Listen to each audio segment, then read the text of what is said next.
One of my biggest complaints with Breath of the Wild is that we didn't get any temples. We're missing temples like the water, fire, forest, desert, etc. And we're given 4 divine beasts that acted as dungeons. That's why I was so excited when I came across this place called the Forgotten Temple. And at first I thought it was a dungeon, but after doing some exploring I found out that it wasn't. But I was still fascinated. What exactly is this place? And that large god statue, that looks very familiar. Is this a Seal Temple from Skyward Sword? Let's take a look at the connections between the 2 temples. Both contain god statues. We have the goddess Hylia statue in the Forgotten Temple, and then the statue of the goddess associated with the Sealed Temple. There's Lothwing representation found in both temples. In the Forgotten Temple, we have Lothwing statues on the outside, and then also the pillars inside. And then with the Sealed Temple, we have a Lothwing on the door, and then we also have that statue inside. They are both located in deeper land areas. The Forgotten Temple is in Tanagar Canyon, the Sealed Temple is in Sealed Grounds, and the god statue is active in both games. And then we also had the Hylia connection.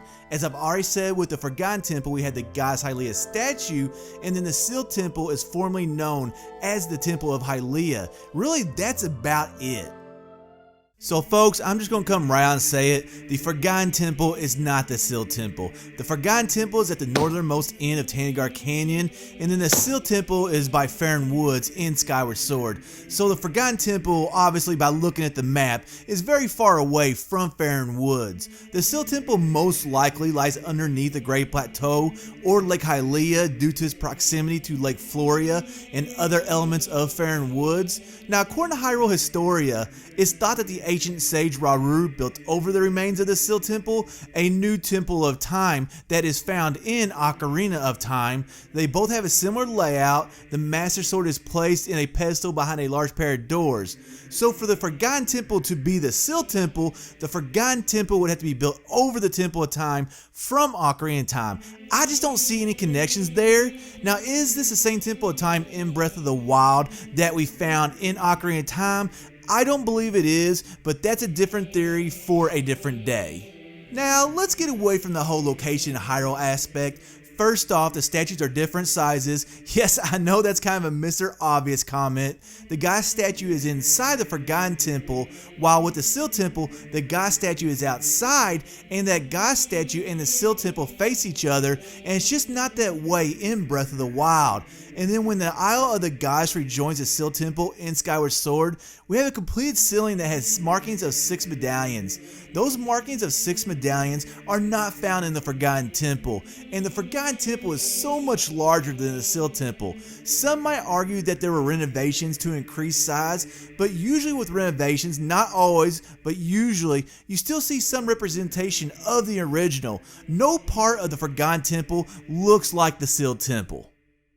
So if the Forgotten Temple is not the Sealed Temple, what is the Forgotten Temple? Normally the only other places that get an icon on the map are stables and villages, and the only places with god statues are villages as well. So the Forgotten Temple, it has to carry some kind of importance. Why else would there be an icon on the map and a god statue? Plus, there are numerous guardians there. A place with this many guardians, there has to be some kind of significance. Now, I don't think the guardians are protecting anything.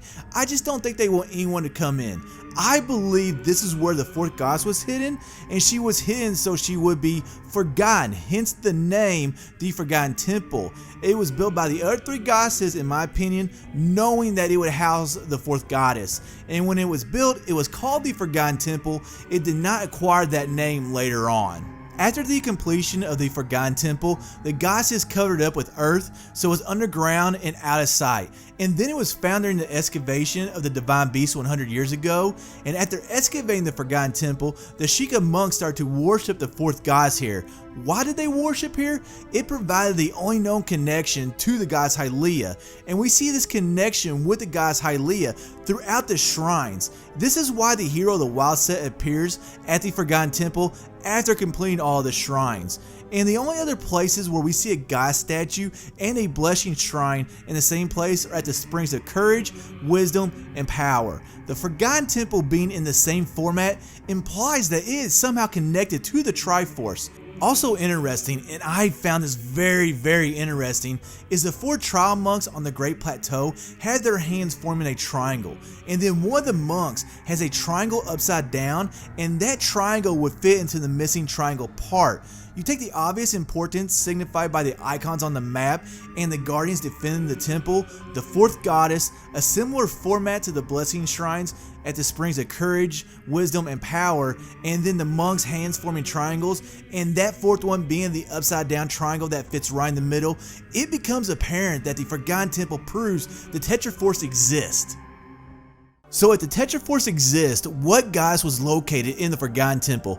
It was the goddess of time as referred to in Majora's Mask. And going along with that, this 4 Triforce piece represents time and is represented by the color purple. Why the color purple? In Minish Cap we have 4 elements. Red representing the goddess Din, blue representing the goddess Nehru, green representing the goddess Furore, and then we have purple remaining. We also see this same representation in 4 swords with the 4 different links. The goddess's name could have been some form of Ordon. This is hinted in Twilight Princess with the 4 light spirits. We have Eldin representing Din, Lanayru representing Nehru, Farron representing Furore, and then we have Ordana remaining. Some would counter that Nehru would hold the Triforce of Time because of Oracle of Ages, but we don't see any evidence anywhere in the series that a goddess can or does represent 2 pieces of the Triforce. Nehru already represents the Triforce of Wisdom, so I don't believe that she can also represent the Triforce of Time.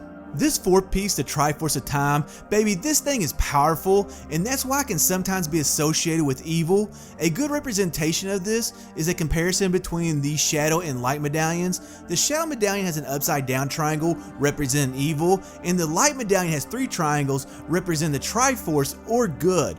This Triforce piece is almost too powerful in a way, and then when you combine it with the other 3 pieces, it's way more powerful than the original Triforce.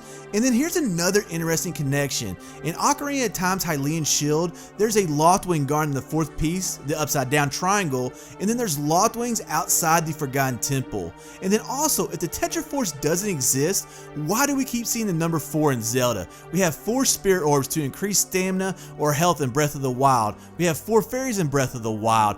Minish Cap has 4 elements, there's 4 areas in Majora's Mask, there's 4 light spirits in Twilight Princess, and there's 4 links in 4 swords. 4, 4, 4, 4. Here's an example of how this 4th piece is too powerful and it involves the fierce deity. It is plausible that the Light Force in Minish Cap is the Tetraforce, and that we had a new incarnation of Link between Minish Cap and Ocarina of Time that found the Tetraforce, and the power that he got was just way too much to handle. It could explain why Fierce DT looks like Link, and then Fierce DT also has a Triforce piece on his chest. This could represent the 4th piece. Now there's one last thing that I want to talk about, and that's how Nintendo has handled this whole Tetraforce theory. The upside down Triforce piece on the Hylian Shield in Ocarina of Time, it was removed in later versions of Zelda, and Nintendo has debunked the whole Tetraforce theory, but what if they're trying to hide it, sort of playing along with the whole idea that the 4th goddess and the 4th Triforce piece have been forgotten. It wouldn't be the first time Nintendo lied or steered us in the wrong direction, and it could explain why they changed the Hylian Shield in future versions of Zelda after Ocarina of Time. So come on out with it, Nintendo. There are just too many coincidences that support the Tetraforce existing. Let's get this 4th piece in a future Zelda game and really blow fans out of the water.